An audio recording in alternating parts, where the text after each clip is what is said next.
నేను వేసే పాత్ర పేరు అల్లసాని పెద్దన.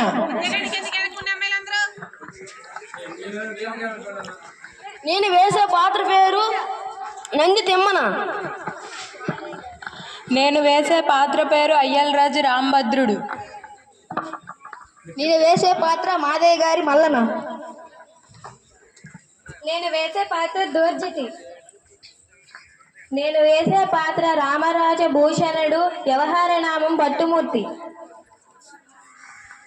నేను వేసే పాత్ర పింగళి సోరణ.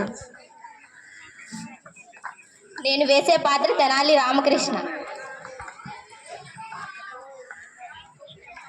అష్టదిగ్గజ కవులకు, సాహితీ ప్రియులకు, పొరు ప్రజలకు స్వాగతం. మా పాలనలో జీవితాన్ని ఆనందంగా గడుపుతున్న జానపదులు సైతం కొన్ని రసవంతమైన సమస్యలు పంపించారు. మీరు వాటిని రసవంతంగా బోధించి నేటి బోధైదు సభను రంజింపజేయండి. ఇక ఆంధ్ర భాషాని తల్లిని స్తుతిస్తూ సమస్యలను దత్తపల్లిని పూరించి ఆస్కవిత వినియోగం సాగిద్దాం. చిత్తం రాజేంద్ర, కవిచంద్ర, మీతో నేటి బోధన సభను ప్రారంభించాలని నా అభిలాష. మీ ఆలోచన నిజమే పెద్దనామాత్య. కానీ ప్రభువుల ఏలుబడిలో ఎన్నో భాషలుండగా మన తెలుగు భాషపై ఇంత మక్కువ చూపడానికి గల కారణం ఏమిటో? అదేమిటి స్వర్ణ కవి? మందారమ్మ గ్రంథాలు జాలివారే తెలుగుని ఇష్టపడిన వారు ఉందిరే.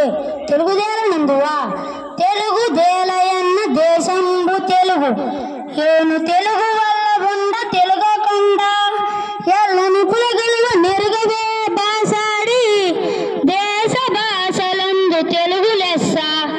మరి ఎంతటి మన తెలుగు భాష మీద ఎవరికైనా ఎందుకు మమకారం ఉండదు?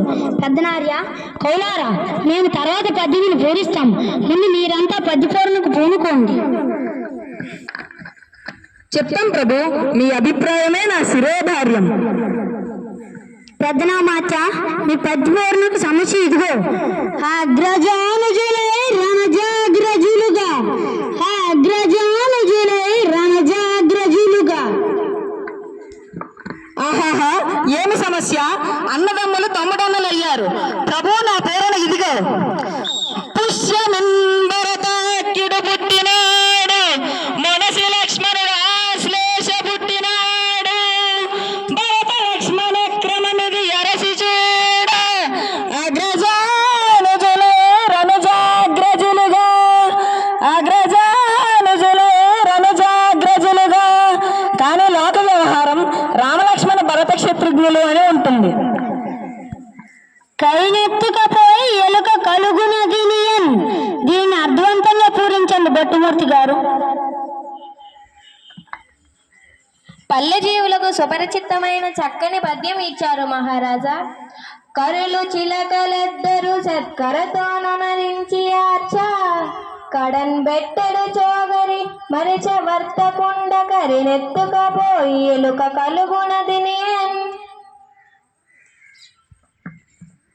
ఆహా, ఎంత అద్భుత పూరణ! ఎలుక ఏనుగును ఎత్తుకుపోగలదా? ఏనుగు రంధ్రంలో పట్టున. ఆహాహా!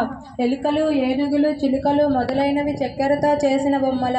వీటిని వ్యాపారి పగలంతా అమ్మి సాయంత్రానికి ఎత్తిపెట్టి ఏనుగును మరిచాడని, ఆ ఏనుగుని ఎలుక ఈడ్చుకుపోయిందన్న మీ భావం వీణుల విందుగా ఉంది.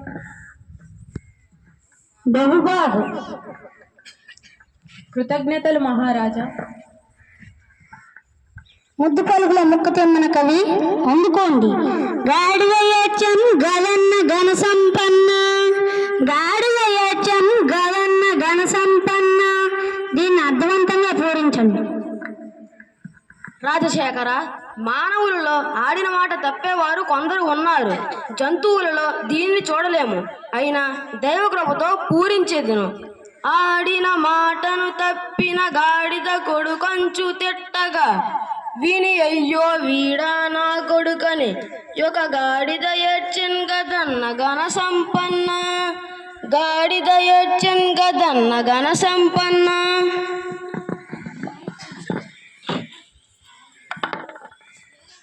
లౌకిక జీవన గమనంలో గ్రామీణుల దూషణను, ఆడి తప్పిన జనుల ఈయన స్వభావాన్ని గూర్చి చెబుతూ మాట నిలబెట్టుకోవడం గూర్చి చాలా చక్కగా చెప్పారు. ఆడి తప్పిన మనిషిని గాడిద కొడుకని తిట్టినప్పుడు విశ్వాసానికి మారుపేరుగా నిలిచిన జంతువు గాడిద కూడా ఏడ్చిందే అన్నారు. దీన్ని చెప్తూ దృష్టాంత రూపంలో సాగిన మీ పూరణ బల. దోర్జటి తెమ్మని కవీంద్రులు లోకరీతిని భీతి లేకుండా పలికారు. ఇప్పుడు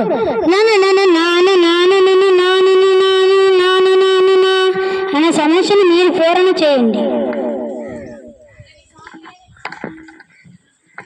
ప్రభు అక్షర విన్యాసం తప్ప అర్థం లేని పద్యం ఇచ్చారు. అయినా చక్కగా కావిస్తాను.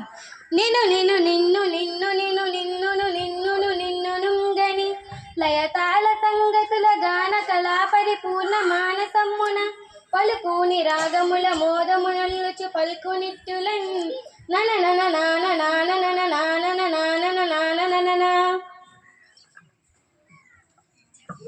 బాల శ్రీకాళేశ్వరి వరప్రసాదం కవితంగా పొందిన దోర్జటి భువన విజయ కవులను సూచించిన జానపదాలను, మన కవుల కావ్య సాహిత్యాన్ని, మన సభా గొప్పతనాన్ని గురించి పొలంలో పనులు చేసుకుంటూ కూడా లయ తాళానికి అనుకూలంగా మికిలి సంతోషంగా కూనిరాగాలను అల్లుకునే స్థితిని కళ్ళకు కట్టిదివి.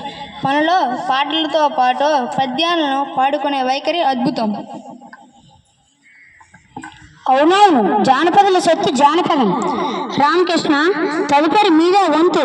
మీ పదం కల్పనాన్ని మేము ఎరుగుదాము. మేక మరియు తోక ఈ రెండు దత్త పదాలను ఆధారంగా చేసుకుని అసువుగా ఒక శేషపద్యం చెప్పండి. మేలిన దేవరా, నన్ను ఆదేశిస్తే కాదంటానా? ఆలకించండి మహాప్రభు. మేక తోకకు మేక తోక మేకకు మేక మేక తోకకి తోక తోక మేక మేక తోకకి మేక తోక మేకకు మేక మేక తోకకి తోక తోక మేక మేక తోకకు మేక తోక మేకకు మేక మేక తోకకి తోక తోక మేక మేక తోకకి మేక తోక మేకకు మేక మేక తోకకి తోక తోక మేక మేక తోక తోక తోక తోక తోక మేక మేక తోక తోక తోక తోక తోక మేక మేక తోక తోక తోక తోక తోక మేక మేక తోక తోక తోక తోక తోక మేక. మీరు సామాన్యులు కాదు రామకృష్ణ. ఏమేమి మేకల కాపరి అడవికి మేతకై మేకలను తీసుకుపోతున్నాడా? అందులో ఒక మేక ముందరగా పోతుందా? ఆ మేకకు తోక వెనక భాగంలో ఉంటుంది. అలా ఆ తోక వెనుక మరొక మేక ఉంటుంది. అలా మేకల మంద పోతున్న తీరును మేక తోక అన్న దత్తపదాలతో చక్కగా చెప్పారు. శభాస్ రామకృష్ణ కవి, మీ కత్తికి రెండు వైపులా పదునే మరి, అందుకే మీరు వికట కవి అయ్యారు. రాంభద్ర, గోలకొండ, పూలదండ, మూలముండ, కొత్తకొండ అనే పదాలను ఆధారంగా చేసుకుని భారతాద్యంలో ఒక పద్యం చెప్పండి. చిత్తం మహాప్రభు, రాంభక్తుడైన నాకు భారతార్థంలో పూర్ణనిచ్చారు, పూర్ణ చేసేదను. ఓయి కురురాజ, నీ కొడుకుత్తగోల కొండవల నుండు వినుమూలముండదింకా బండనమున గెలిపింతు పాండుసుతుల నురమునన్ బూలదండ రేకొత్తకుండా. ఓయి కురురాజా, నీ కొడుకు దుర్యోధనునిది ఉత్తగోల కలిగిన మనస్సు, ఆకారంలో కొండలాగా ఉన్నాడు, కానీ బుద్ధిబలం లేనివాడు. నా మాట వినుము. యుద్ధం వస్తే సర్వం నాశనం. సమరంలో ధర్మానికి బుద్ధులైన పాండవులు గెలుస్తారు, నీ కుమారులు మరణిస్తారు. పద్యం బాగుంది రాంభద్ర. కొత్తకొండని రేకు వత్తకొండ అన్నారు చూడు, అద్భుతంగా ఉందయ్యా. తర్వాత పింగళి సూర్ణ, మా ఆరాధ్యదైవమైన శ్రీహరి దశావతారాలను ఆధారంగా చేసుకొని అసువుగా ఒక శేష పద్యం చెప్పండి. శ్రీహరి భక్తి నికాయ శ్రీకృష్ణదేవరాయ. మీరు కోరినట్లే వినిపిస్తాను. మత్స్యమై జడనిది మడిగించే సోమకు, కూర్మమై కవ్వపు గొండ మోసే, గిటి అయి హిరణ్యాక్షు గీటడంగించను, హరి అయి వధించే ప్రహ్లాద జనకు, వటుడై బలిదనుజు వంచించి కుదయించే, భార్గవుడై క్షత్ర పంక్తి జండే, దశరథ రాముడై దశకంఠు దెగటాచు, శౌరి అయి దుష్టుల సంహరించే, బుద్ధుడై త్రిపురశీల బుద్ధిమాచు, రుద్రుచే వారి భర్తను దృంగ చేసే, కల్కి అయి మ్లేచ్ఛ సంతతి బిట్టుమాచు, హరిదశావతార చరిత్ర అభినుతమ్ము. మత్స్యావతారంలో చాముకాశుని వధించాడు. కూర్మమై మందరగిరిని మోసి పాల సముద్రాన్ని చెరగడానికి సహాయమయ్యాడు. వరాహమై హిరణ్యాక్షుని చీరాడు, నిశమమై హిరణ్యకశిపుణ్ణి చీల్చాడు. రాముడే బలిని పాతాళానికి పంపాడు, పరశురాముడే రాజుల దర్పాన్ని కూల్చాడు, శ్రీరాముడే రావణ్ణి వధించాడు, శ్రీకృష్ణుడే దుష్టులను అంతం చేశాడు, బుద్ధుడే పరస్త్రీల బుద్ధిని మార్చి శివునిచే త్రిపురాసుని చంపించాడు, కల్కియాయి నీతిని చీల్చాడు. శ్రీహరి దశావతార కార్యకారణాలను మనోహరమైన శేషం తలరింపజేశాడు. మీ అభినందన స్పందనకు వందనం. మహాప్రభు వచ్చే దారిలో ఒక జానపదుడు ఒక సమస్యనిచ్చాడు. మీరు అనుమతిస్తే దాన్ని మీకు ఇస్తాను. తప్పకుండా. సభ ఆరంభంలో మాటిచ్చాను కదా, కానివ్వండి, సమస్యను అందివ్వండి. ప్రభు అందుకోండి.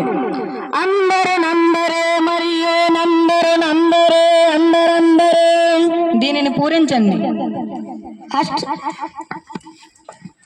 అది సంగతి. ప్రభువుల వారికి ఇవ్వదగిన సమస్య. అష్టదిగ్గజ కౌలారా, నా కీర్తిని దిగంతాలకు వ్యాప్తి చేయాలని మీ కుతూహలానికి సంతోషం. పూరణ చేయదును సంతోషం ఆలకించండి. కొందరు పాండితీ జనులు, కొందరు నాగరకుల్ వధుల్, కొందరు చాతురీ ప్రియులు, కొందరు నీతికి భూతికి సిద్ధాస్తులు, కొందరు నాయకులు మరి కొందరు గాయకులు. అందరే మరియు నందరే అందరందరే. సభలో కొందరు పాండిత్యమే ధనంగా కలవారు, కొందరు నాగరికులు, ఇంకొందరు ప్రవక్తులు, మరికొందరు చాతుర్యాన్ని ఇష్టపడేవారు, నీతికి సంపదకి నిలమైన వారు ఇంకొందరు, నేతలు మరియు గాయకులు. ఇలా వారిని ఉద్దేశించి చెప్పారు. దీనిలో మన రాజ్యపు ప్రజలు సాహితీ సామర్థ్యాన్ని గుర్తిస్తూ అందరే అనడం వలన ఎవరికి వారే గొప్ప అని అర్థం. కవి పండితులారా, మీ సమస్య పద్యపూర్ణ గానంతో మా మనసు ఎంతో మురిసింది. సభికులకు కృతజ్ఞతాంజులు. స్వస్తి.